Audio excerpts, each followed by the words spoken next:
राम राम राम भरतं भरत अनुजं सुग्रीवं वायुसुनोच प्रणमामि पुनः पुनः। वेद वेदे परे पुंसी जले दशरथ आत्मजे वेद प्राचेत आसत आसित साक्षात राम साक्षात रामायण आत्मनः। ओम ज्ञानतिमिरन्धस्य ज्ञानाञ्जनशलाकया चक्षुरुन्मीलितं येन तस्मै श्री गुरवे नमः। जगन्नाथ जी, बलदेव, सुभद्रा मैया, सुदर्शन जी भगवान, चैतन्य महाप्रभु, प्रभुपाद जी, मेरे गुरु महाराज राधानाथ स्वामी महाराज और आप सभी भक्तों के चरणों में मैं प्रणाम करती हूँ कि मैं कुछ बोलने की क्षमता प्राप्त कर सकूं, आपके कृपा की याचना करती हूँ। वैसे तो मेरी कुछ पात्रता नहीं कि मैं कुछ कह पाऊं, इतना पढ़ाई नहीं है। बरसों बरसों तक हम इनकी पढ़ाई भी करें तो ये जो राम भगवान के जो तत्व है, ज्ञान है, वो हम समझ पाने में अक्षम होते हैं। भगवान अनंत है, असीम है, उनकी लीलाएं असीम है, उनकी कृपा असीम है। इन कृपा को प्राप्त करना मेरे जैसे पतिजीव को बहुत ही मुश्किल से मिलता है। और आज का बहुत पावन दिन है। इस पावन दिन पे मुझे आपके साथ कुछ बातचीत करने का अवसर प्राप्त हुआ है। तो मेरे जैसा भाग्यवान कौन है? आप कहोगे कि सब पावन पर्व को माता जी आप ही हमसे बातचीत करते हो, आप किसी को अवसर ही नहीं देते हो। क्या करूं? देखो भगवान की कितनी कृपा है मुझ पे कि आपसे भगवान चाहते कि मैं आपसे चर्चा करूं। और इसीलिए आपसे चर्चा करने के लिए, आपसे कुछ सीखने के लिए कहते हैं ना कि हमें कुछ जानना है, कुछ प्राप्त करना है, तो आप मेरे गुरु के जैसे हो। तो कहा जाता है ना कि तत् विज्ञानार्थम सह गुरुम एव अभिगच्छेत। यदि कुछ जीवन की समस्या है तो उसका हल निकालने के लिए हमें गुरु के पास जाना पड़ता है। लेकिन मुझे जब कोई समस्या आ जाती है तो उसका हल निकालने के लिए मैं आपके पास दौड़ी आती हूँ और आपसे कुछ बातचीत करने की कोशिश करती हूँ। आज हम 4-5 दिनों से जो रामायण जो ग्रंथ है उसके बारे में हम सुनने की कोशिश करें। हमें कितने सारे अच्छे अच्छे प्रसंगों को सुनने को मिला है। रामायण शुरू होता है बालकांड से। बालकांड, अयोध्या कांड, अरण्य कांड, किष्किंधा कांड, सुंदर कांड और बाद में युद्ध कांड या फिर लंका कांड। ये होते होते हम 7वें कांड पे, जो कि आज का हमारा विषय है, उत्तर कांड। उत्तर कांड पे आते हैं। कांड का मतलब क्या है? हम क्या समझते हैं? अरे उसने ये कांड किया, उसने वो कांड किया, उसने वो कांड किया। कांड यानी उसने कुछ ऐसी बातें कर दी जो उसको करना नहीं चाहिए था। और घटना है, उन घटनाओं के बारे में हम सोचते हैं। लेकिन यहाँ पे कांड यानी विवरण। यहाँ पे जो भगवान ने जन्म लिया तब से लेके अभी उत्तरकांड तक हम पहुंचे, वहां तक जो जो घटनाएं घटी है उन घटनाओं का विवरण डिटेल में यहाँ पे चर्चा किया हुआ है। उसे फिर ये 7 कांडों में बना तुलसीदास जी ने क्या बोलते हैं, वर्णित किया है। 7 कांड यानी ये 7 सीढ़ियां हैं। 7 सीढ़ियां चढ़ के हम ऊपर की सीढ़ी पे जाते हैं, यानी फिर हम भक्ति को प्राप्त करते हैं आखिरी में। तो पहले बालकांड से शुरुआत होती है, पहली हमारी पहली सीढ़ी है।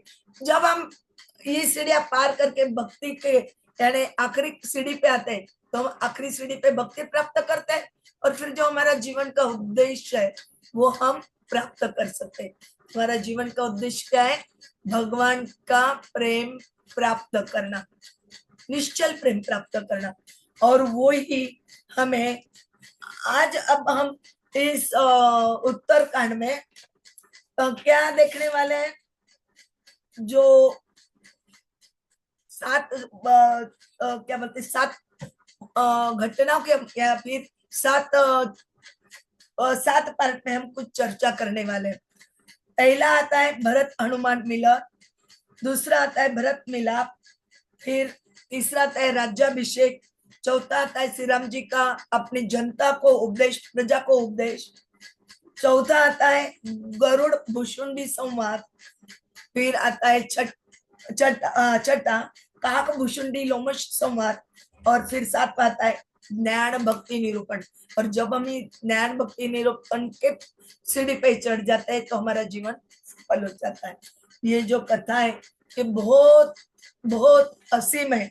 और कहा जाता है कि जिसे इस कथा सुनने का अवसर प्राप्त होता है, हमने देखा प्रभु जी ने हमें बताया है कि कथा सुनने से क्या फल मिलता है, हमें कैसी किससे कथा सुनी जाए, कैसे सुनना, वो सब हमने देख लिया। अभी उसकी चर्चा करने की कोई जरूरत नहीं है। तो हम पहले ये भी आपने सुना है भरत हनुमान मिलन। ये भरत हनुमान मिलन कब हुआ? जब हनुमान जी संजीवनी बूटी का पर्वत उठा ले आ रहे थे, जा रहे थे वो अयोध्या से ऊपर से। भरत को लगा रहे ये विचित्र प्राणी कौन है, ये क्या लेके जा रहे, किसको तकलीफ करने वाला है। तो इसलिए उन्होंने अपनी शक्ति से हनुमान जी को नीचे उतारा और उनकी जो चर्चाएं हुई उसका उसमें वर्णन किया गया है। भरत जी ने बताया है, लक्ष्मण जी को बाण लगाए और उनको ये जरूरी है संजीवनी बूटी, इसलिए मैं ये लेके उनके लिए जा रहा हूँ। वो सूर्योदय के पहले मुझे वहां पहुंचना है। भरत जी समझ गए और उनको जाने दे। वो उनका मिलन था उस वक्त और उनका मिलन हुआ और उसमें से जो फली था उसकी बहुत सुंदर चर्चा है। दूसरा आता है भरत मिलाप। ये भरत मिलाप कब हुआ? जब युद्ध खत्म हो गया। और युद्ध खत्म होने के बाद जब क्या बोलते हैं विभीषण जी को राज्याभिषेक किया गया, उसके बाद जब वो सब अयोध्या जाने निकले तो एक ही दिन का समय बचा था। और वहां पे कहते भी है कि एक दिन, इससे ये उत्तरकांड की शुरुआत होती है और आखिरी में आता है राम, यानी सब कुछ समाप्त हो जाता है। तब केवल और केवल क्या बचता है? एक ही राम बचते हैं। तो वो दोनों के बीच जो है वो हम जानने की कोशिश करेंगे। तो भरत जी सोचे अरे अभी तक राम भगवान आए क्यों नहीं? क्या उन्होंने मुझे त्याग दिया है? मेरे अपराधों के कारण करोड़ों जन्म तक भी वो मुझे नहीं स्वीकार कर सकते, लेकिन वो तो भक्त वत्सल है, वो ऐसा कभी नहीं करेंगे।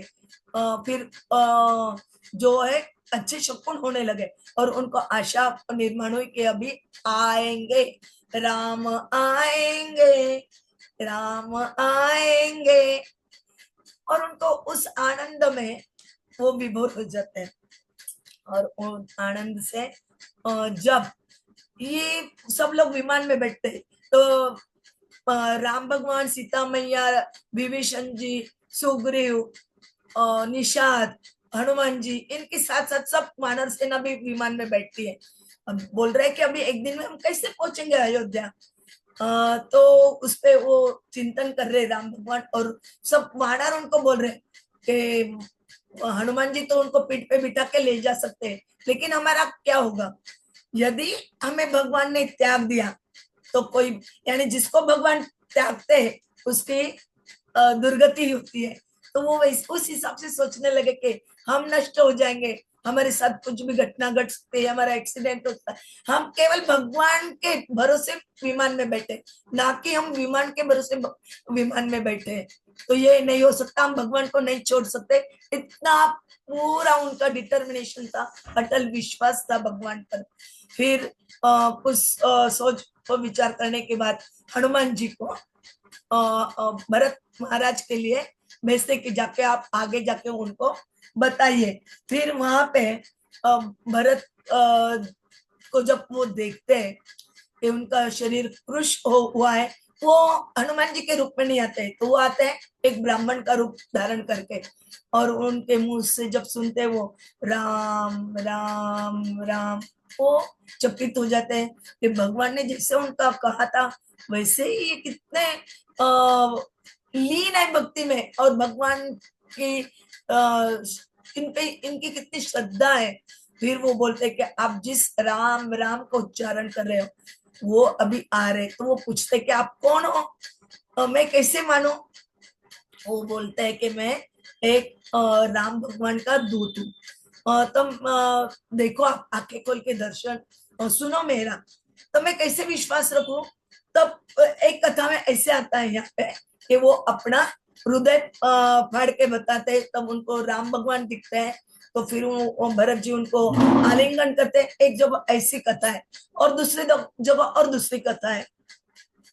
फिर भरत जी हनुमान जी को मिलते हैं, और फिर सभी राज्यों में बताया जाता है कि भरत राम भगवान आ रहे हैं, और फिर उनकी स्वागत की तैयारी करो। माताओं को भी राज प्रसाद में बताया जाता है कि राम भगवान माताएं भी उत्सुक थी कि अभी मुझे हमें समाचार मिलेगा कि सीता जी और लक्ष्मण जी सहित राम भगवान आ रहे हैं। तो वैसे उनको समाचार मिलता है, वैसी दौड़ी दौड़ी सब लोग जिस स्थिति में थे उसी स्थिति में दौड़ते भगवान को अगवानी करने आते हैं।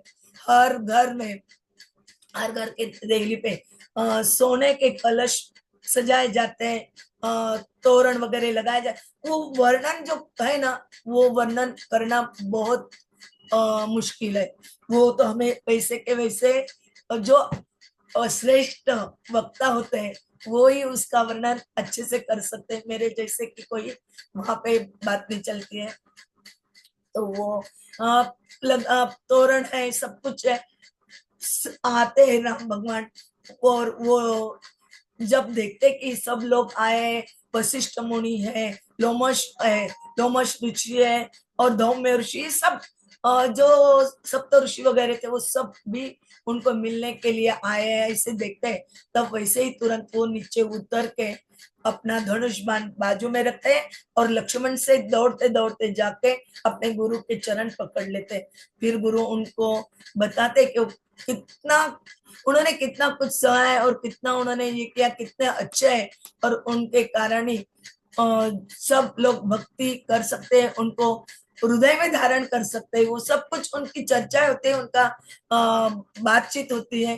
फिर सुमंत्र जी को बताते हैं कि आज का शुभ दिन है। आज अभी हम आ रहे हैं कहाँ पे, राज्याभिषेक के वहां पे। तो आज शुभ दिन है, आज हमें राम का राज्याभिषेक करना चाहिए।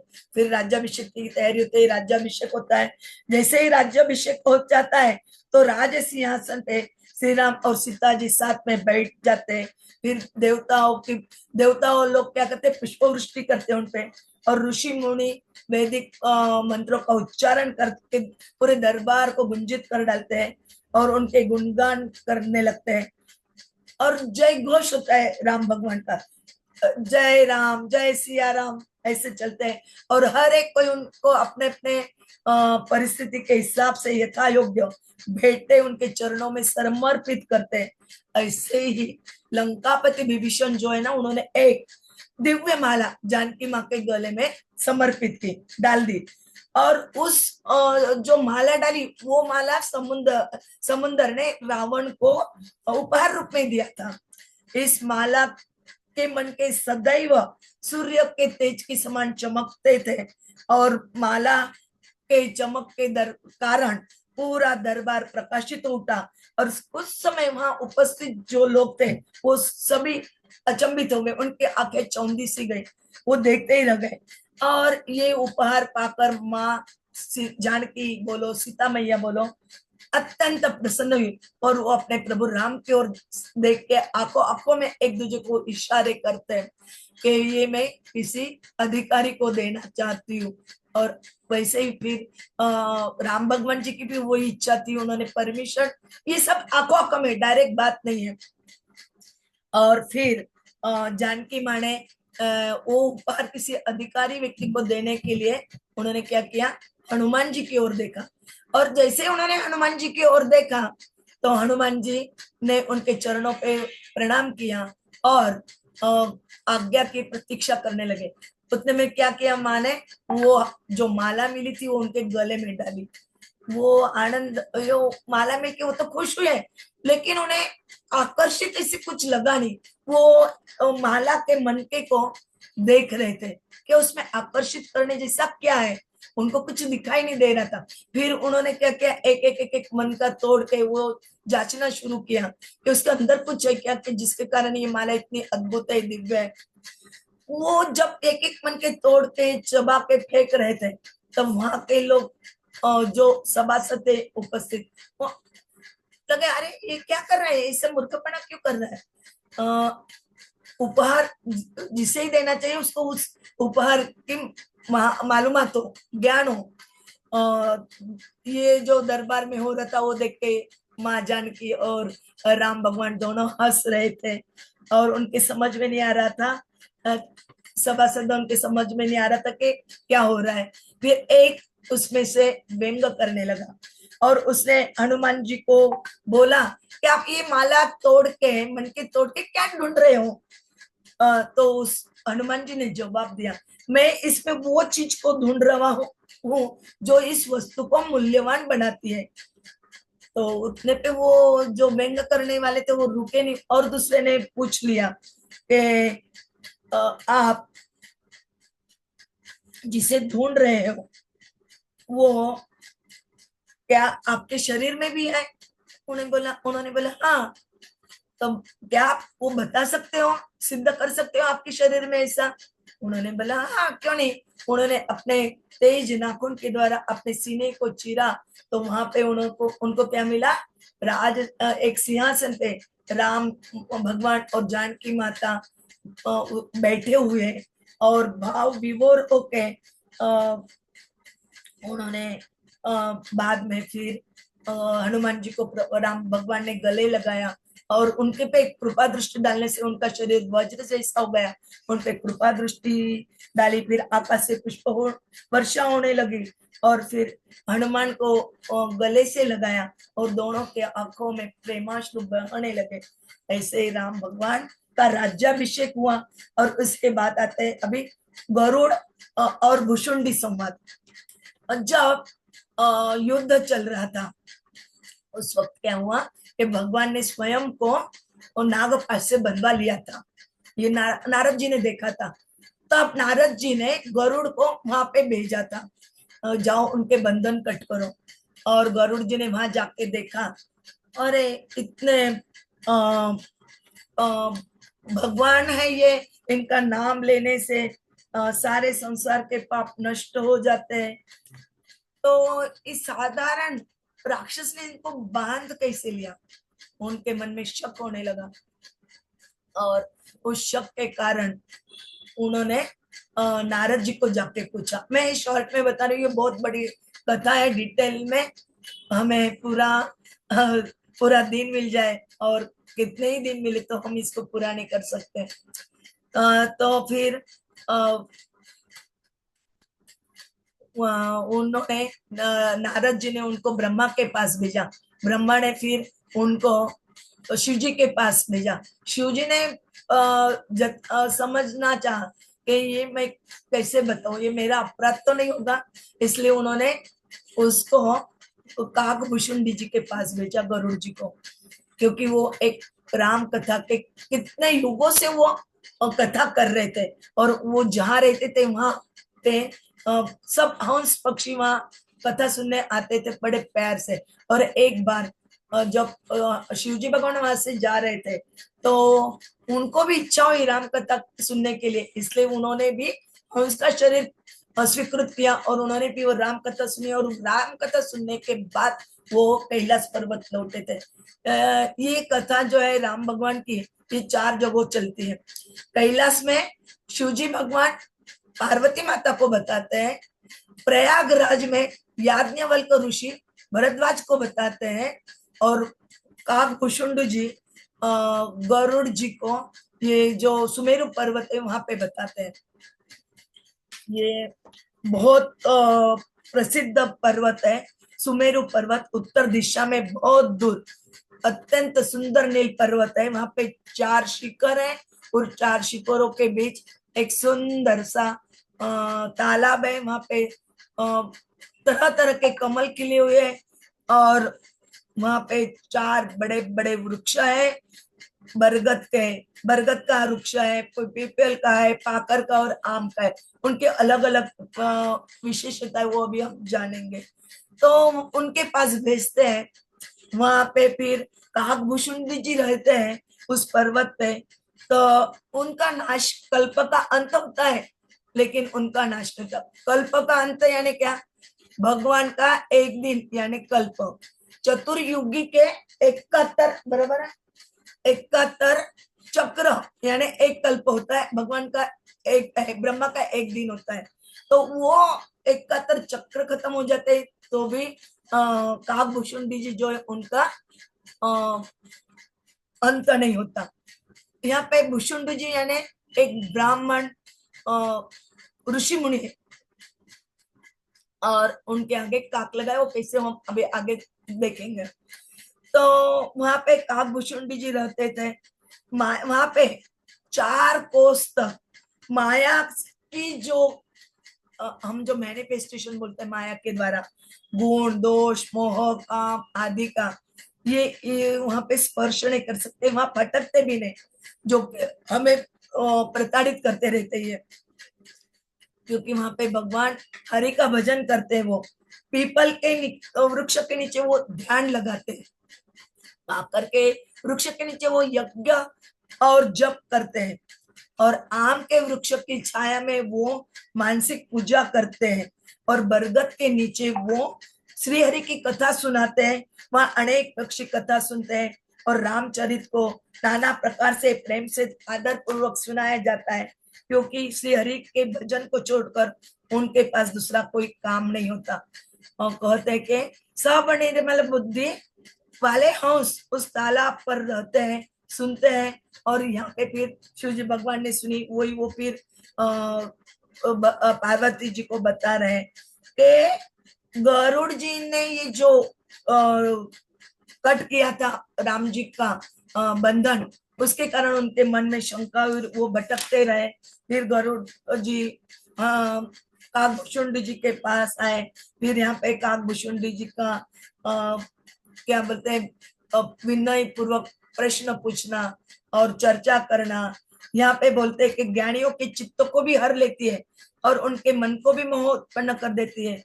ऐसे ही इसने भगवान को नचाए, ऐसा कहकर देवर्षि नारद ऋषि भी भगवान राम जी का गुणगान करते हुए और श्री हरि की माया का वर्णन करते हुए, यहाँ पे देखो नारद जी, ब्रह्मा, शिव जी, चतुष्क कुमार और अनेक ऋषि मुनि उनको मिलने आते हैं, उनसे कथा सुनते हैं, चर्चा करते हैं, और अपने अपने एक दूसरे को उपदेश देके और प्रार्थनाएं करते हुए वहां का वर्णन कैसा है, सृष्टि का वर्णन करते हैं, सृष्टि का चित्र बताते हैं, और ये करते करते हुए आगे चलते रहते हैं।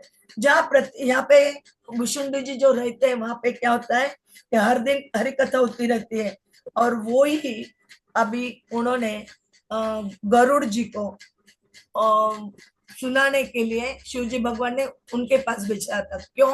क्योंकि वो बोल रहे कि आप तो मुझे यहाँ पे मिले, कहा रास्ते में मिले, मैं रास्ते में आपको कैसे बता सकता हूँ, क्योंकि ये कथा कब बता सकते हैं? दीर्घ काल का सत्संग किया जाए तब।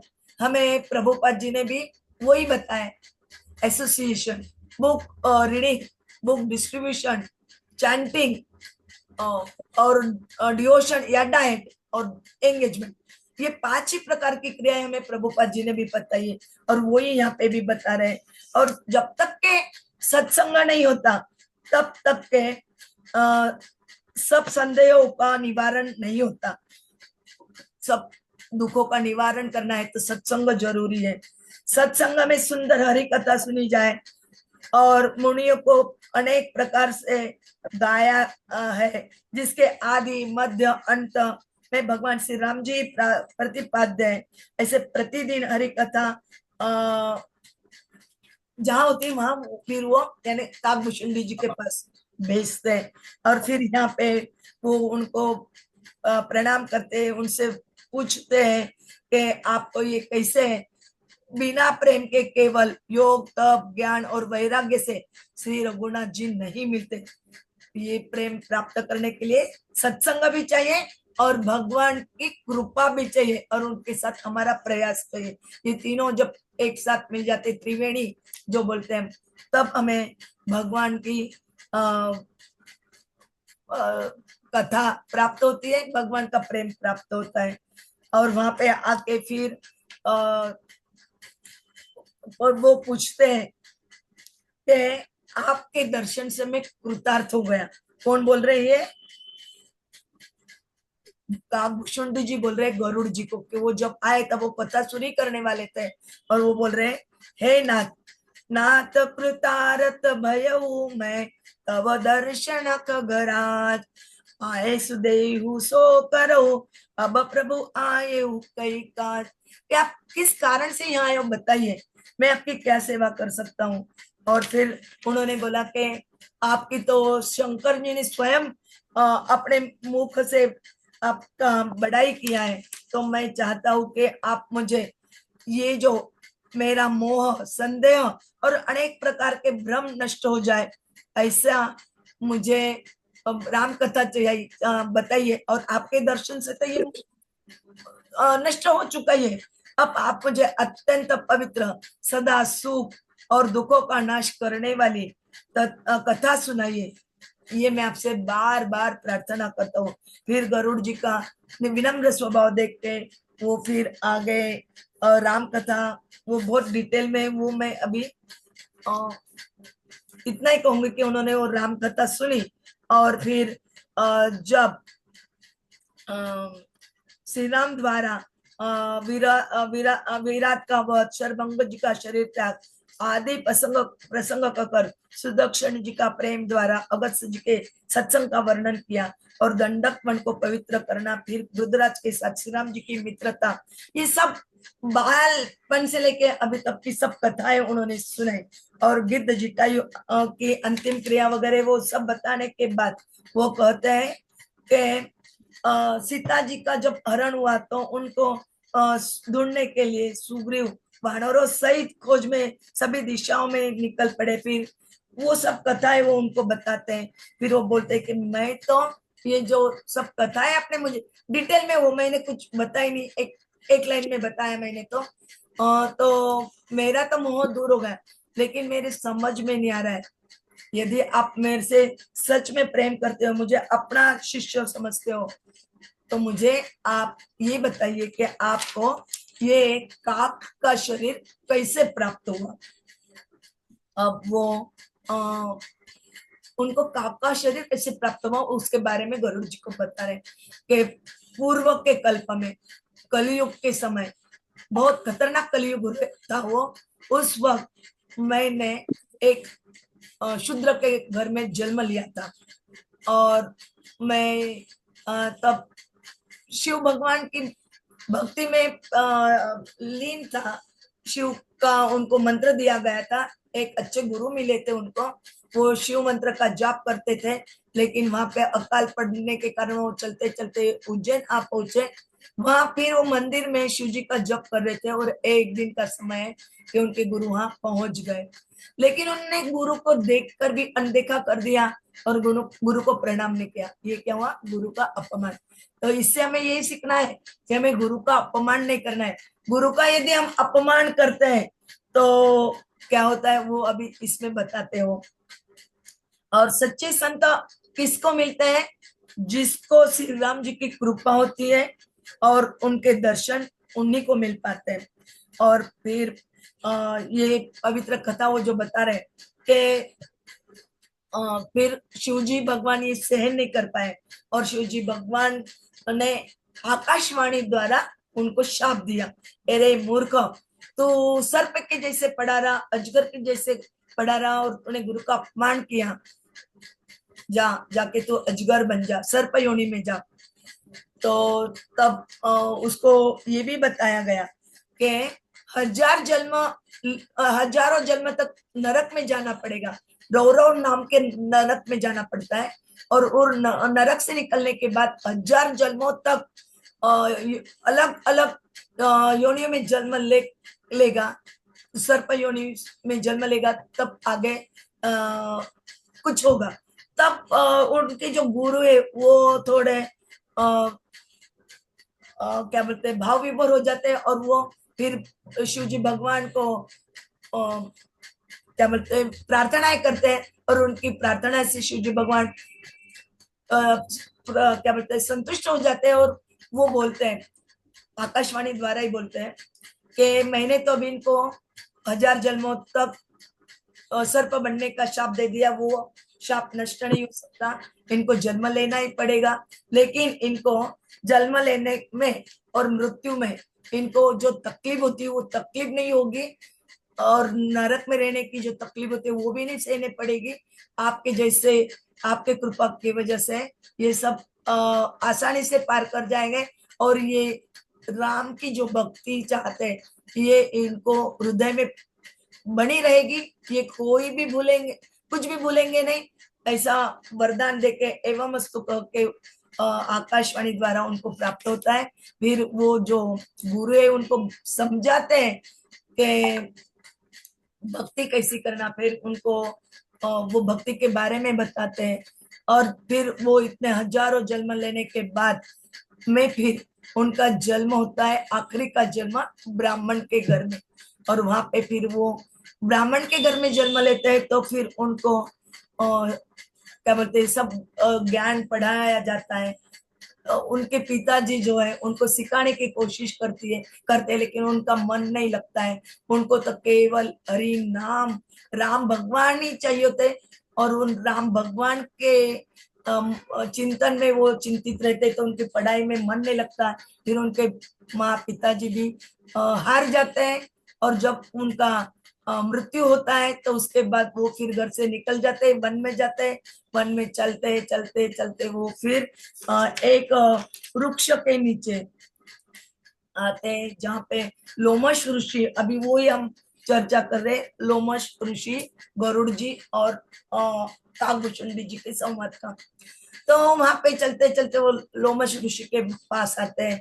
फिर लोमश ऋषि को नमस्कार करते, क्योंकि वो अभी जब उनको शाप मिला ना, तब से वो क्या करते थे, भटक रहे थे ना वो। तो हर जंगल में जाते हैं, वहां कई साधु लोग दिखते, उनको तुरंत दंडवत प्रणाम करते, उनको राम भगवान के बारे में पूछते कि मुझे राम भगवान की कथा के बारे में कुछ बताइए, सगुण भक्ति के बारे में कुछ बताइए। ये लोमश ऋषि को भी उन्होंने वैसे ही किया। लोमश ऋषि को जब पूछा गया तो उन्होंने क्या किया कि लोमश ऋषि ये क्या है, निर्विशेषवादी, वे निर्गुण की चर्चा करते थे। हमेशा वो निर्गुण निराकार ब्रह्म का उनको वर्णन करते थे। रोज उनका वही चलता था, निर्गुण और रोज रोज वो वही बोलते थे कि मुझे सगुण ब्रह्मा के बारे में बताइए, मुझे राम के बारे में बताइए, मुझे राम के बचपन के बारे में बताइए। क्योंकि उनको राम भगवान के धनुषधारी रूप के अलावा सिर्फ उनको बाल रूप अच्छा लगता था, और वो बाल रूप की ही क्या बोलते हैं, साधना करते थे। बार बार बार बार बोलने पे फिर एक बार लोमश ऋषि को भी गुस्सा आ गया, और उन्होंने भी उनको शाप दे दिया कि मैं तुझे इतना कह रहा हूँ, इतना समझा रहा हूँ, लेकिन तू अपना कटवादीपना छोड़ता ही नहीं है। कौवे के जैसे काव काव काव काव कर रहा है, जा जाके कौवा बन जा। और तब उन्हें ये कौवे का शरीर प्राप्त होता है। लेकिन उनका स्वभाव, उनका समर्पण देख के, राम में उनकी दृढ़ दृढ़ विश्वास देख के उनको भी पछतावा आता है। फिर वो उसको बुलाते हैं, उसके सिर पे हाथ फेरते हैं और उसको बोलते हैं कि जा तेरी इच्छा पूरी होगी, राम भगवान की जो भक्ति तेरे हृदय में प्रज्वलित होगी। फिर उसको वो श्री राम के जो छोटा बाल रूप है उसके बारे में उसको राम मंत्र देके उनको वो राम कथा सुनाते हैं। और फिर वहां से निकल के जब वो बाहर आते कौवे के रूप में, तो ये सुमेरु पर्वत पे जो भी मैंने बताया वहां आके वो वहां रहते हैं, वहां कथाएं करते हैं और सब लोग आनंद से कथा सुनते हैं।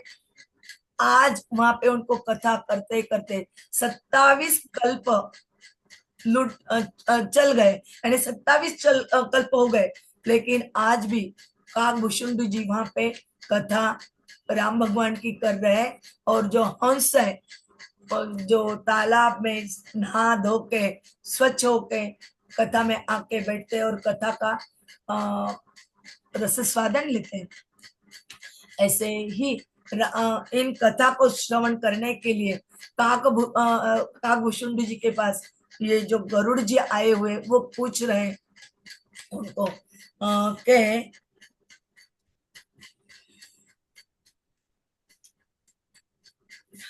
ये जो श्री राम जी सच्चिदानंद घन है, अजन्मा विज्ञान रूप और बल के धाम, सर्वव्यापक सर्वरूप अखंड अनंत संपूर्ण अमोघ शक्ति और ऐश्वर्य से परिपूर्ण है।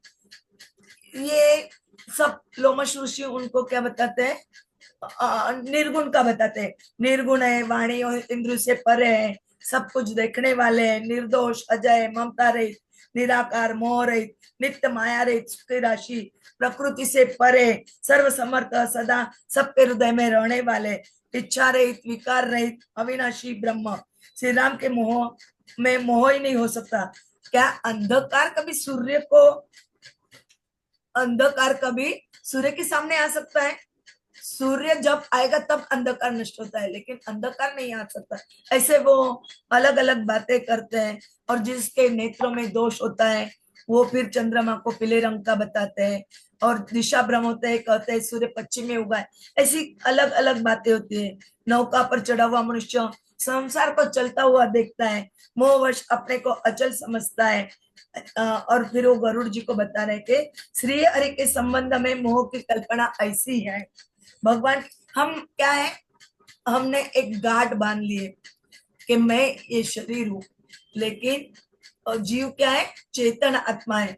और ये जो भौतिक चीजें ये क्या है, पदार्थ है, गांठ जड़ है, और ये जीव की और पदार्थ की गांठ बंध चुकी है। और अब ये गांठ कैसी समाप्त होगी? ये गांठ जो है अंधेरा है, अंधेरा है तब तक गांठ सुलझा नहीं सकते। गांठ सुलझाने के लिए प्रकाश चाहिए। तो प्रकाश कैसे प्राप्त हो? प्रकाश प्राप्त करने के दो मार्ग है। एक है ज्ञान का दीपक जलाना, और दूसरा मार्ग है भक्ति मणि का। वो हम बाद में चर्चा करते हैं, पहले ये सुन लेते हैं कि गरुड़ जी ने ये जो राम कथा सुनी और उनको बताया कि कहाँ चल रहे थे अपन, कहाँ चल रहे थे, मैं भी भूल गई इतने। बताया कि राम कथा तो सुनी, उसका महत्व क्या है। हाँ वो तो हो गया। उसके बाद फिर उन्होंने बोला कि काल की प्रेरणा से काकभूषुंडी जी जो है ना, वो जो कथा कर रहे थे वो बता रहे हैं उनको। और ये सब सुनने के बाद शायद मैं अभी बीच में कुछ छूट गया मेरा, मुझे याद नहीं आ रहा है अभी। वो बोल रहे कि मैं तो सब सब मोह वगैरह नष्ट हो गए, मेरा राम भगवान में प्रेम निर्माण हो गया है, लेकिन मैं चाहता हूं कि आप मुझे, यदि आप मुझ पे हर्षित हो, तो जिनके हृदय में श्री राम जी की भक्ति नहीं है उनके सामने कभी यह कहना नहीं चाहिए।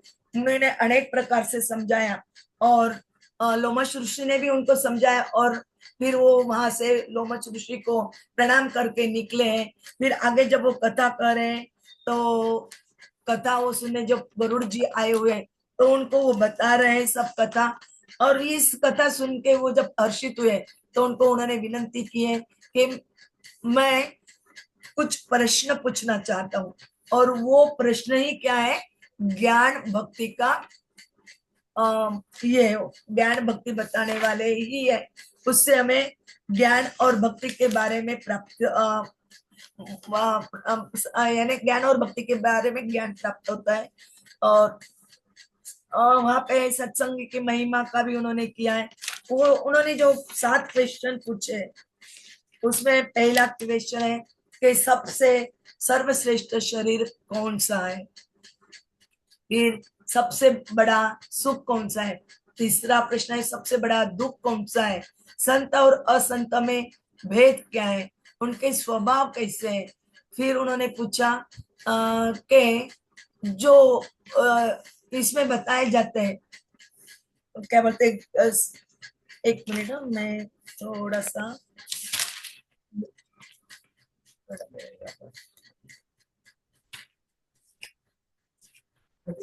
हरे कृष्णा हरे कृष्णा हरे हरे, हरे राम राम राम राम राम हरे हरे हरे, हरे, हरे कृष्णा कृष्ण कृष्ण कृष्ण कृष्ण हरे हरे हरे, हरे, हरे हरे राम राम हरे राम राम, हरे राम राम राम राम हरे हरे राम हरे। हरे, हरे हरे कृष्ण कृष्ण कृष्ण हरे कृष्ण हरे, फिर पांचवा हरे प्रश्न और पूछते हो कि श्रुति में प्रसिद्ध सर्वाधिकार महापुण्य कौन सा है, और छठा पूछते हैं सबसे भयंकर पाप कौन सा है, और सातवां प्रश्न पूछते हैं मानसिक रोगों के बारे में। देखो, हमें यदि कोई बीमारी हो जाए तो उस पे तो हम इलाज कर सकते हैं, लेकिन बीमारी का भ्रम हो तो उस पे हम इलाज नहीं कर सकते। कल मैं जो कथा सुन रही थी उसमें महाराज बता रहे थे कि उनका जो एक साथी है, वो जो हम प्लग की वायर को बोलते हैं ना, वो दांत से तोड़ के कुछ करते हैं, तो उसको लगा कि उसके नली में, गले में वो तार चुभ चुका है। उन्होंने 15-20 एंडोस्कोपी की, MRI निकाले, सब में नील निकला, लेकिन उसके मन में भ्रम हो गया था कि वो है, अंदर तो है। तो ये इस पे हम कुछ इलाज नहीं कर सकते, उस पे कोई इलाज नहीं। बीमारी का इलाज है लेकिन बीमारी के भ्रम का इलाज नहीं है। वैसे ही हमें भ्रम हो गया है। हमने क्या किया है कि हम शरीर है, करते धरते हम है, ये सब हम है, हम मैं मेरा मेरा करते रहते हैं। हमें इतना पता है, भगवान ने बोला है सर्वधर्मान् परित्यज्य माम एकम शरणम व्रज मन्मना भव मद भक्त मत याजी माम नमस्कुरु।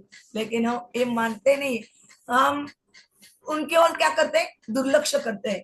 दुर्लक्षित करने की वजह से क्या होता है कि हम कितने भी माला जप कर ले, कितने भी पुस्तकें पढ़ ले, कितना भी सेवा कर ले, वो फलित नहीं होता, हम आगे बढ़ नहीं पाते। तो हमें आगे बढ़ना है तो हमें भगवान ने जो हमें उपदेश किया है, उन उपदेशों का हमें हमारे जीवन में अवलंबित करना है, प्रैक्टिकल में लाना है। तो इसलिए यहाँ पे बताया है कि सबसे दुर्लभ शरीर कौन सा है। आपको सबको पता है 84 लाख योनियां है। इन 84 लाख योनियों में हमें भटकना पड़ता है यदि हम जन्म मृत्यु के चक्र से बाहर नहीं निकले तो। कितना मुश्किल का काम है। और केवल इसमें एक मानव योनि है, वो मानव योनि में ही हम ये कार्य कर सकते हैं कि हम चाहे तो इस जन्म मृत्यु के चक्र से बाहर निकल सकते हैं, या फिर और घूमते रह सकते हैं। वो हमारे पे, हमें पता है लेकिन हम उसको दुर्लक्षित करते रहते हैं। जैसे के एक कथा बताते हैं कि शुक को या बंदर को यदि पकड़ना है तो क्या होता है, शुक यानी तोता, उसको यदि पकड़ना है तो दो लंबे डंडे गाड़ दिए जाते हैं, उस पे तार, जाड़ी वाली तार बांध दी जाती है, उस पे मिर्ची लटका, एक पाइप क्या बोलते हैं, घूमने वाला पाइप लगाया जाता है, और उस पाइप पे मिर्च, लाल मिर्च लगाई जाते हैं, और लाल मिर्च की ओर तोते क्या होते हैं, आकर्षित हो जाते हैं। और ऐसे ही हुआ कि वो तोता वहां आया, तार पे बैठा, वो डंडे पे बैठा, बैठते ही उसको जब लाल मिर्च दिखी, वो खाने के लिए मुंडी नीचे की, तो वो पाइप हिल गया और वो वहां पे अटक गया। जोर जोर से वो ये कर रहा है, विलाप कर रहा है, चिल्ला रहा है, लेकिन क्या, वो मिर्ची के लिए वो वहीं पकड़ के है। उसको समझ में नहीं आ रहा कि अरे मैं ये छोड़ दूं तो मैं आजाद हो सकता हूँ। और तो बहुत देर तक चिल्ला चिल्लिम करने के बाद वो जो शिकारी था वो आता है, वो तोते को पकड़ता है, अपने बैग में डालता है और चले जाता है। वैसे ही जो बंदर है, बंदर को पकड़ने के लिए भी क्या करते हैं, बंदर को चने बहुत पसंद है, तो एक मटकी में चने रख देते, छोटा सा मुंह रहता है, वो हाथ डालता है तो हाथ तो जाता है, लेकिन जैसे ही वो चने से मुट्ठी भरता है वो बाहर ही नहीं निकल पाती, वो भी वैसे आतंकवाद करता है। और उसके चिल्लाने से इससे कुछ भी नहीं होता। वो उसको पता ही नहीं रहे और अज्ञानी है तो के मैं ये हाथ छोड़ दूं, चने छोड़ दूं और हाथ बाहर निकाल लूं तो मैं स्वतंत्र हो सकता हूँ, ये उसको ज्ञान ही नहीं है। वो अज्ञान के कारण वो मुट्ठी को वैसे ही पकड़े रहता है और वो पारधी आता है उसको भी पकड़ के ले जाता है। वही हालत हमारी भी है, मोस्टली हम भी वैसे ही है। हमें पता है कि ये जो भौतिक चीजें हैं इसमें हमें आसक्त नहीं होना है। जब तक हम ये भौतिक आसक्ति नहीं छोड़ेंगे, जब तक हम भगवान की शरणागति नहीं लेंगे। भौतिक आसक्ति क्या है, ये गरुड़ जी को, सॉरी गरुड़ नहीं, काकभूषण जी को भी थी। 3 प्रकार के आसक्तियां का वर्णन है उनको, पुत्र, धन और धन दौलत और क्या बोलते हैं उसको, पुत्र धन और मान की। तो वहां पे बताया था, बाह्य बाह्य सतन रघुपति भगति मोहि परम संदेह। ये 3 चीजों की भी उनकी जब आसक्ति छूटी तभी उनको राम कथा की प्राप्ति। तो हम भी जब ये आसक्ति छोड़ेंगे, हमें तो क्या है, रोज नए नए, जैसे बोलते हैं ना कि गधे के सामने एक गाजर टांग दिया जाता है उसको काम के लिए, आगे बढ़ने के लिए, उसको आकर्षित करने के लिए। वैसे ही हमारे अड़ोस पड़ोस में आज क्या बोलते हैं, आर्थिक उलाढाल में, क्या बोलते हैं, ये प्रगति में, डेवलपमेंट में, ये मॉडर्न डेवलपमेंट में हमें तरह तरह के आकर्षण चीजें आकर्षित करती है। जैसे अभी हम कहे तो पुणे में क्या चल रहा है, अभी मेट्रो चल रही है, 40-40 मंजिली इमारतें हैं, गाड़ियां कितनी रोड पे घूम रही है कि एक एक घंटा उसमें खड़ा रहना पड़ता है। इसकी जरूरत है क्या, ये हम नहीं सोचते और हम उसमें ही अटके रहते हैं और हमारा जीवन का मोस्टली समय उसमें ही व्यतीत होता है। तो हम भगवान को कैसे संतुष्ट कर सकेंगे, हमें ये सब छोड़ना है, तब हम वो आसक्ति से बाहर आएंगे तो ही हमें ये प्राप्त होगा कि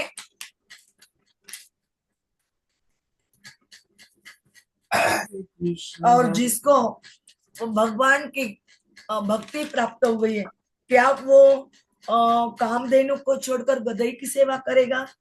उस में प्रेम में मग्न रहने के कारण केवल और केवल भगवान के ही चिंतन में रहना चाहिए। वो हर जगह जाके फिर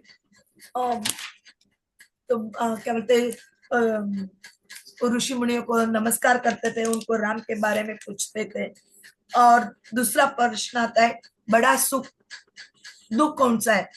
जो भगवान को भूल गया वही सबसे बड़ा दुख है।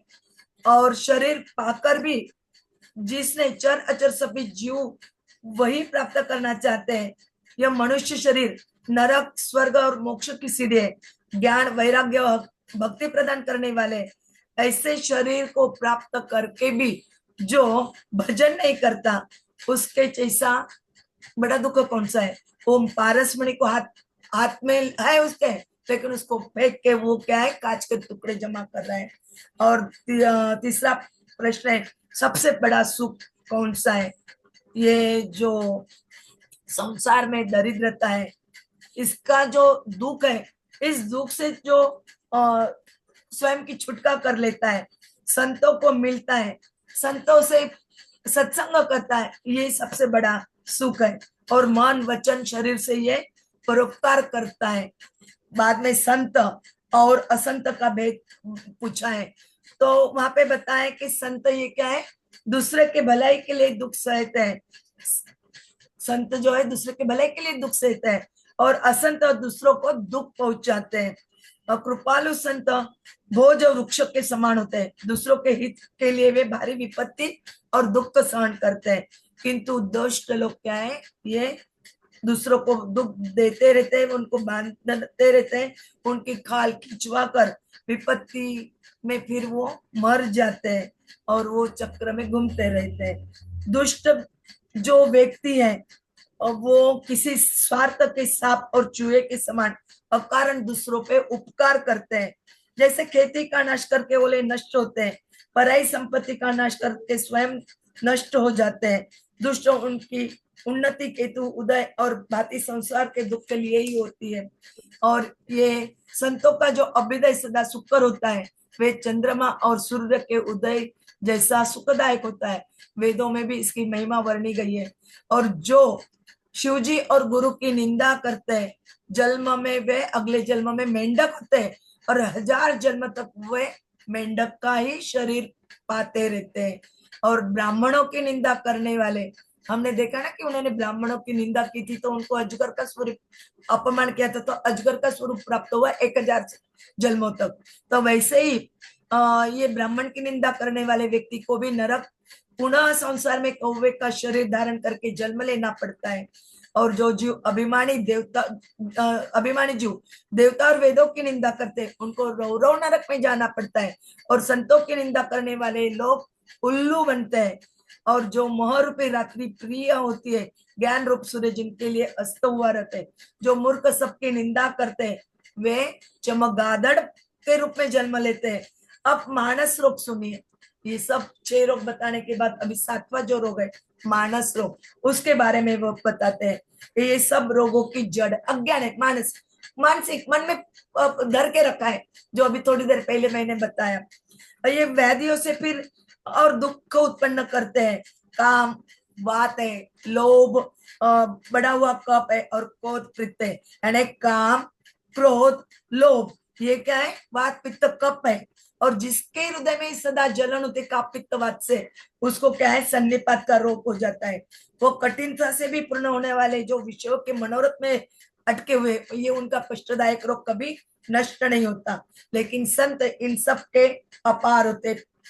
फिर उन्होंने ममता दाद है, ईर्ष्या खुजली है, हर्ष विषाद गले के रोग है, पराय सुख कर जो दुखी होता है, जलन होती है, वो क्षय रोग है। दुष्टता और मन की कुटिलता को उन्होंने कुष्ठ रोग कहा है। अहंकार अत्यंत दुख देने वाली गांठ का रोग है। और दंभ कपट मद ज्ञान नसों का रोग है। तृष्णा जलोदर का रोग है। पुत्र धन और मान, इन 3 प्रकार की प्रबल इच्छा है। प्रबल तिजारी यानी तीसरे दिन आने वाला ज्वर है, जो काकभूषण जी को भी था, और उन्होंने भगवान की शरणागति ली, उनका चिंतन किया था, यही उससे वो दूर हो गए। ये ईर्ष्या और अविवेक के 2 ज्वर है। अनेक प्रकार के बुरे बुरे लोग हैं, जहां तक बताया जाए बहुत सारे, उनकी हम गिनती भी नहीं करते। ये रोग के वश होके व्यक्ति मृत्यु को प्राप्त हो जाते हैं। फिर अनेक असाध्य रोग है जो जीव को निरंतर कष्ट देते हैं। अभी हम लास्ट में सिर्फ यही सुनेंगे कि ये जो है कि ये रोगों से प्राप्त करने की 2 प्रोसेस बताई गई। एक है ज्ञान का दीपक जलाना और दूसरा है भक्ति मणि की प्राप्ति करना। तो ज्ञान का दीपक जो जलाना है, उसके लिए भी उन्होंने बताया है कि बहुत सुंदर रीति से इसमें वर्णन किया गया है। ज्ञान हरे कृष्णा कृष्ण कृष्ण हरे हरे, हरे राम राम राम हरे हरे, हरे कृष्ण कृष्ण कृष्ण हरे हरे, हरे राम राम राम हरे हरे। ज्ञान का दीपक जलाने के लिए क्या करना पड़ता है कि इंद्रियों के जो द्वार है, उस पर हृदय रूपी घर के अनेक झरोके होते हैं, और प्रत्येक झरोके में देवता अड्डा जमा कर बैठे होते हैं। और जैसे ही विषय रूपी हवा अंदर आती है, देखते हैं तो वो हट पूर्वक किवाड़ को खोल देते हैं। जैसे ही वो तेज हवा हृदय रूपी घर में जाती है, वैसे ही विज्ञान रूपी दीपक बुझ जाता है। और वो दीपक का जो है ना, वो जलाने के लिए, दीपक जलाने के लिए देखो बताया इन्होंने कि ये मरने तक भी गांठ छूटती नहीं, तो उसके लिए गांठ छूटने के लिए अंधेरा से बाहर आना है, तो दीपक जलाना है। तो दीपक के लिए क्या बोलते हैं कि सात्विक श्रद्धा रूपी सुंदर गाय हृदय रूपी घर में आकर रहने लगे, और असंख्य जप तप व्रत नियम शुभ धर्म और आचरण जिन्हें वेदांती बताते हैं, उन्हीं समाचार रूपी हरी घास को जब यह चरे, आसक्ति भाव रूपी छोटे बछड़े को पाकर पैसाएं और सांसारिक विषयों और प्रपंचों से निवृत्ति, गाय की दुहते समय उनके पिछले पैर बांधने की रस्सी है, और विश्वास दूध दुहने का बर्तन है, और निर्मल मन जो वश में है दुहने वाला वो अमीर है। तो इस प्रकार उस परम धर्म में दूध को दुहकर, दूध दुहने से घी नहीं प्राप्त होगा ना, क्योंकि हमें दीपक जलाना है तो क्या चाहिए, दीपक चाहिए, घी चाहिए और बत्ती चाहिए।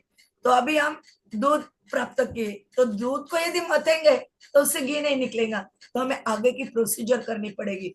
तो दूध को हमें क्या करना पड़ेगा, गर्म करना पड़ेगा, और गर्म करने के बाद क्या, उबलते दूध में हम घी निकाल सकते हैं क्या, नहीं, तो क्या करना पड़ेगा, उसको ठंडा करना पड़ेगा। तो कैसे ठंडा करना है, तो उस परम धर्म दूध को धोकर काम भाव रूपी अग्नि पर भली भांति गर्म करना पड़ेगा। फिर क्षमा और संतोष रूपी हवा से उसे ठंडा करना पड़ेगा, और धैर्य तथा मन का निग्रह रूपी जामन उसमें लगाकर उसको प्रसन्नता रूपी मटकी में तत्व विचार की रूपी मंथन से उस दही को इंद्रिय दमन के आधार बनाकर दम रूपी खंबे के सहारे, यानी कुछ तो भी चाहिए ना, उसको सहारा चाहिए, तो फिर उसको दम रूपी खंबे का सहारा देकर सत्य और सुंदर वाणी रूपी रस्सी लगाकर उसे मथेंगे, तब क्या होगा, निर्मल सुंदर और अत्यंत पवित्र वैराग्य रूपी मक्खन निकलेगा। मक्खन निकलने से क्या घी प्राप्त होगा, नहीं, तो उसे और अगली प्रोसीजर करनी पड़ेगी, उसको हमें गर्म करना पड़ेगा। तब योग रूपी अग्नि प्रकट करके उसमें समस्त शुभ अशुभ कर्मों को जलाकर उस अग्नि में भस्म कर देकर वैराग्य रूपी मक्खन का ममता रूपी मल जल जाए, तब बचे हुए ज्ञान रूपी घी को बुद्धि पूर्वक ठंडा करके उस विज्ञान रूपिणी बुद्धि ज्ञान रूपी निर्मल घी को पाकर उस चित्त रूपी दिए को चित्त का क्या बोलते हैं, कंपैरिजन किया है, समता रूपी दिवट बनाकर उस पर उसे जमा कर रखे। अभी घी आ गया, दिया आ गया, अभी क्या चाहिए, दीप जलाने के लिए बत्ती चाहिए। तो बत्ती कौन सी बत्ती है, तो जागृत, स्वप्न और सुषुप्ति, ये तीन अवस्थाएं हैं, और सत्व रज और तम तीन गुण रूपी कपास से तुरिया रूपी बत्ती बनाकर सवार कर उसकी सप्त बत्ती बनाए, और इस प्रकार उस तेज पुंज जो विज्ञानमय दीपक है उसे जलाए, ताकि उसके बाद जाते ही मद आदि जो सब पतंगे वो जल जाए, और फिर स अहम अस्मि, मैं ब्रह्म हूं, अखंड वृत्ति उस दीपक के प्रचंड लहू है। इस प्रकार जब आत्मानुभव हो के सुख का प्रकाश फैलता है, तब संसार के मूल भेद रूपी ब्रह्म का नाश हो जाता है। लेकिन ये जो प्रबल अविद्या वो मोह आदि का अंधकार मिटता है, ये और उसको जो बुद्धि का प्रकाश हृदय रूपी घर में बैठकर उस जड़ चेतन की गांठ खोलता है, ये बहुत बड़ी प्रोसीजर है और कठिन है, ये समझने के लिए भी और समझाने के लिए भी और अपने प्रैक्टिकल में लाने के लिए भी। इससे आसान दूसरी प्रोसीजर है, वो क्या है, भक्ति मणि की प्राप्ति करना। भक्ति मणि प्राप्त करना यानी भक्ति करना। तो ये जो है, क्योंकि ये जो हमारा ज्ञान दीपक है ना, इसमें बहुत अड़चने आती है, फिर रिद्धि सिद्धियां लोभ बता के उसको लोभ करती है, फिर कल बल छल समीप आते हैं और अचल की वायु से उसे बुझाने की कोशिश करते हैं। लेकिन भक्ति रूपी मणि यदि प्राप्त हो जाता है, हमारे हृदय में ही भगवान बैठे हैं, वो मणि प्रकाशित होता है, वो प्रकाश के कारण वहां पे अंधेरा नहीं रहता है।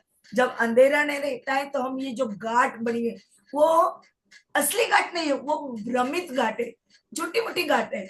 वो गांठ को सुलझाना बहुत आसान हो जाता है, और उस आसान गांठ को खोल के हम जब आगे चलते हैं तो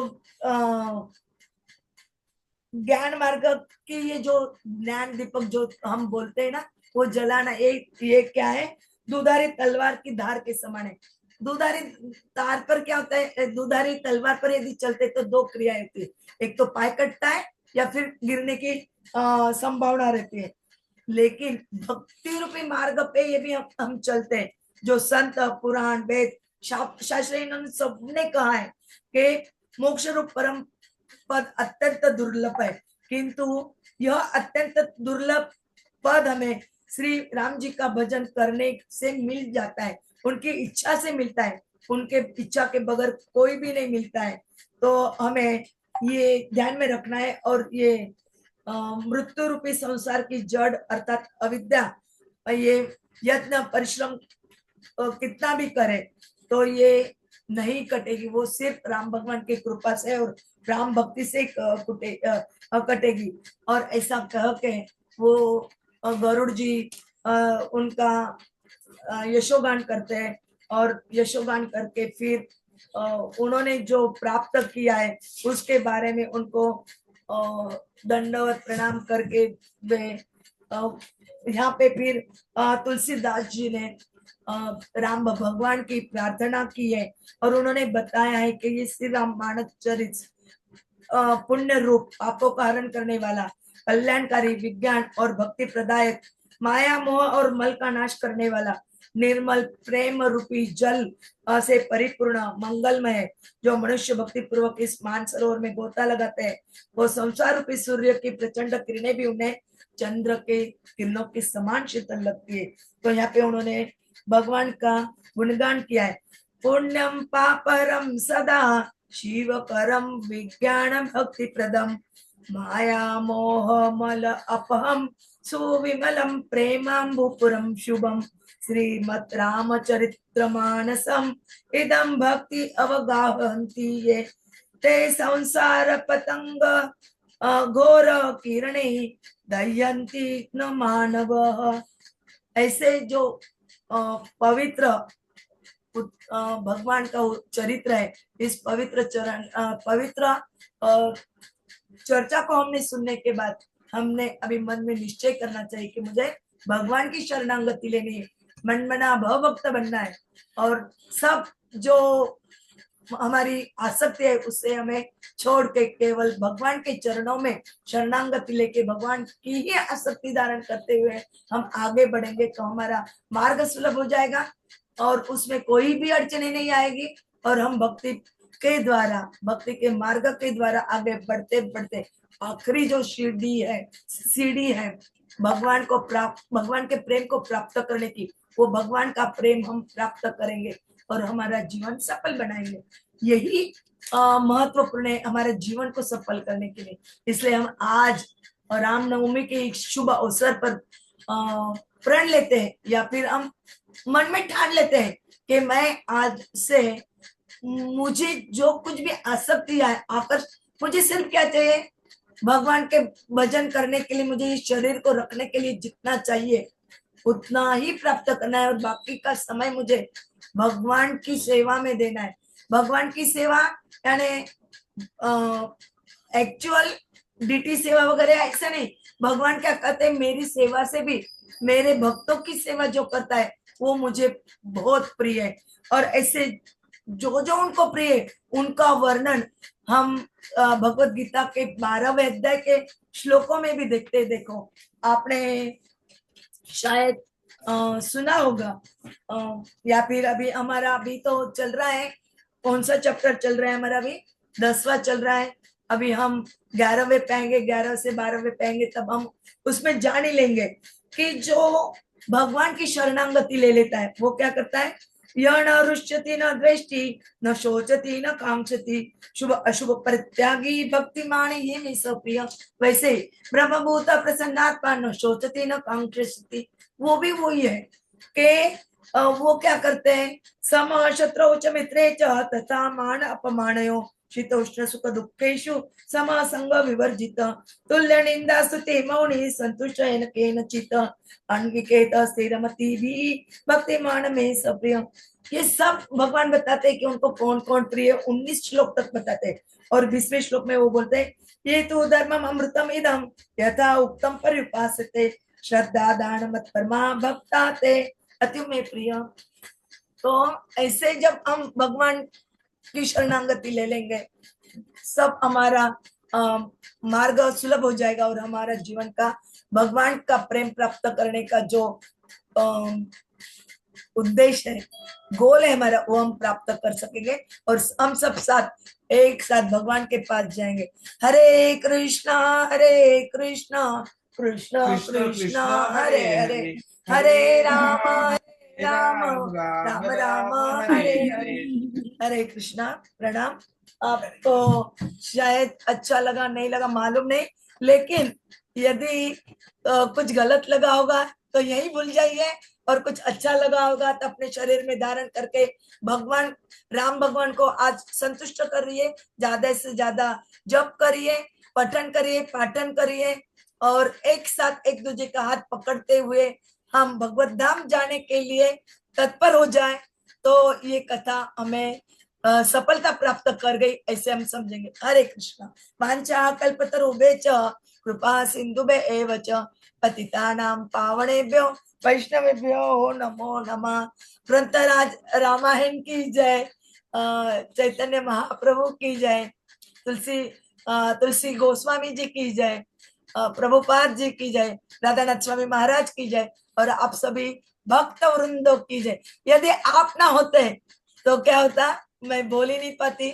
आपके वजह से कम मेरी जो वाचा है उतनी देर बड़बड़ाई, और वो थोड़ी शुद्ध होने का प्रयास किया उस वाचा ने। और आपके इसमें जो मेरे जो क्या बोलते भौतिक संकट थे या भौतिक जो कामनाएं थी और जो दुख थे, उस पे उतनी देर तक क्या हुआ, आनंद का पर्दा पड़ गया, और हम आनंद में एक दूसरे के साथ आदान प्रदान करते रहे। हरे कृष्ण। इसके जैसा कोई सुख नहीं है और इसके जैसा कोई आनंद नहीं है। आज मैं स्वयं को बहुत कृतार्थ समझती हूँ। हरे कृष्ण। आप किसी का कुछ प्रश्न हो तो आप पूछ सकते हैं, शायद हरे मुझे कृष्ण आए तो मैं आपको जवाब देने की कोशिश करूंगी, या नहीं तो फिर मैं आपको बताऊंगी कि आप इसमें ये देख लीजिए। हरे कृष्ण। हरे हरे कृष्ण माता जी। माता जी, क्या रामनवमी पे श्री राम स्तुति एक बार पढ़ सकते हैं आप? कौन सी? मैं पढ़ लूं? हाँ यस हाँ यस 100%। माता जी अभी पढ़ लें? हाँ, मैं पढ़ पढ़िए लूं? माता जी, पढ़िए पढ़िए। हरे कृष्ण हरे कृष्ण कृष्ण हरे हरे राम राम राम हरे। बोलो श्री रामचंद्र की जय। श्री रामचंद्र के आल भज मन हरन भव भय दारुणा। नव कंज लोचन कंज मुख कर कंज पद कंजारुणा। कंदर्प गणित अमित छव नव नील नीर सुंदर पट पीत मानव तड़ित रुचि सुचि नामि जनक सुतावर। भज दीन बंधु दिनेश दानव दैत्य वंश निकंदन। रघुनंद आनंद कंद कौश चंद दशरथ नंदन। फिर मुकुट कुंडल तिलक चारु दारु अंग भूषण। आजानुभुज शर चाप धर संग्राम जित कर दूषण। इति वदति तुलसीदास शंकर शेष मुनि मन रंजन। मम हृदय कंज निवास गुरु कामादि कल दल गंजन। मन जाहि रातु मिली सोबर सहज सुंदर सावरो। करुणा निदान सुजान सिल स्नेह जानत रावरो। एहि भांति गौरी असीस सुनि सिय सहित हिय हर्षि अति। तुलसी भवनी पुनि पुनि मुदित मन मन दिर चली। जानी गौरी अनुपुसिए हर्षु न जाय कही। मंजुल मंगल मूल बाम पर कन लगी। बोल सियावर रामचंद्र की जय। पवन कीजिए हनुमान की जय। हरे कृष्ण कृष्ण कृष्ण हरे हरे, हरे हरे राम राम राम राम हरे हरे। और किसी को कुछ हरे। टीका टिप्पणी करनी हो तो कर सकते हो, और किसी को कुछ ऐड करना है तो वो भी कर सकते हो। हरे कृष्णा माता जी। हरे कृष्णा। कुंज बिहारी मंदिर में मुख्य कार्यक्रम कब है? शाम को है प्रभु जी। कै बजे से? हाँ, शाम को 6:30 बजे से है प्रभु जी।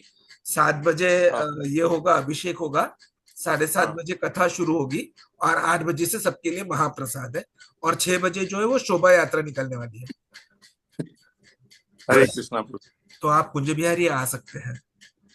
ठीक है, हरे जय कृष्णा। कृष्ण। और और किसी को कुछ प्रश्न पूछना है, ऐड करना है तो कुछ बोलिए। और प्रायः सभी मंदिर में यही शेड्यूल है शाम का। तो आप जहां जहां पर रहते होंगे वहां वहां पर आप जाकर इसी शेड्यूल से अपने नजदीकी मंदिर में जा सकते हैं। हरे कृष्ण। हरे कृष्ण। तो किसी का कोई प्रश्न नहीं है तो हम चर्चा को यहीं विराम देते हैं। शाम को मंदिरों में पधारिए, और जो मंदिर में नहीं जा पा रहे उनके लिए शाम को हमेशा की तरह 7:25 पर आज राम कथा का जो आखिरी पड़ाव है उत्तर रामायण, आज हमने उत्तर कांड सुना, अब उत्तर रामायण के बारे में हम लवकुश शाम कांड। को, जिसे लवकुश कांड भी बोला जाता है, उसके बारे में एक आधे घंटे में चर्चा करने की कोशिश करेंगे और रामनवमी का महत्व के बारे में चर्चा करेंगे, जो राम कथा मंदिर में हो रही है उसी हिसाब से। हरे कृष्ण। वाञ्छाकल्पतरुभ्यश्च कृपा सिन्धुभ्यैव च पतितानां पावनेभ्यो वैष्णवेभ्यो नमो नमः। हरे कृष्ण। हरे कृष्ण।